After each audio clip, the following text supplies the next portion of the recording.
अस्सलाम वालेकुम, क्या हाल है। मुझे यकीन है कि आप सब खैरियत से होंगे। प्यारे दोस्तों, मैं हूं शहराज अंजम और आपसे गुजारिश है कि इस चैनल को सब्सक्राइब कीजिए और बेल आइकन पर क्लिक कीजिए ताकि आने वाली नई मालूमात आप तक फौरी पहुंच सके। माइंड चेंज कॉन्सेप्ट, सोच बदलने का तसव्वुर। एक बैंक डकैती के दौरान डकैत ने चीख कर सबसे कहा, कोई भी अपनी जगह से ना हिले, सब चुपचाप ज़मीन पर लेट जाएं। रकम लोगों की है और जान आपकी अपनी है।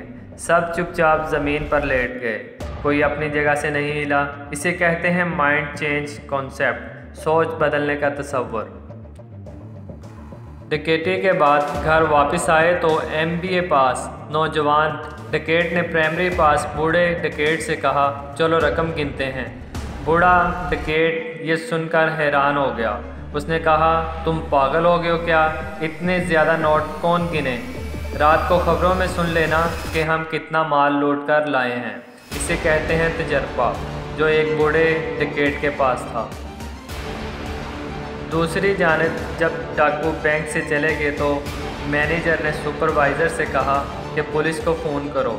सुपरवाइज़र ने जवाब दिया, रुक जाएं सर, पहले बैंक से हम दोनों अपने लिए $10 लाख निकाल लेते हैं, और हाँ, वो $40 लाख का घपला जो हमने हालिया दिनों में किया था वो भी डाकुओं पर डाल देते हैं कि वो लूट कर ले गए। इसे कहते हैं वक्त के साथ एडजस्ट करना, इस मुश्किल हालात को अपने फ़ायदे के मुताबिक इस्तेमाल करना।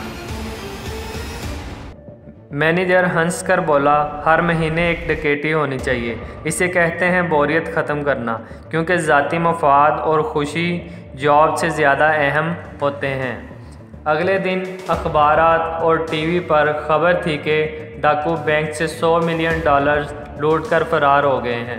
डाकुओं ने बार बार रकम गिनी, लेकिन वो $50 मिलियन से ज़्यादा ना थी। बूढ़ा डाकू गुस्से में आ गया और चीखा, हमने असला उठाया, अपनी जानें रिस्क पर लगाईं और $50 मिलियन लूट सकें, जबकि बैंक मैनेजर ने बैठे बैठे चंद उंगलियां हिलाकर $50 मिलियन लूट लिया। इससे पता चला कि तालीम कितनी ज़रूरी है। हमें चोर नहीं, पढ़े लिखे होना चाहिए था। इसलिए कहते हैं इल्म की कीमत सोने के बराबर है। अगर आपको हमारी ये वीडियो पसंद आई है तो इसे शेयर कीजिए, लाइक कीजिए, अपनी कीमती राय का इजहार कमेंट बॉक्स में कीजिए। अल्लाह हाफिज़।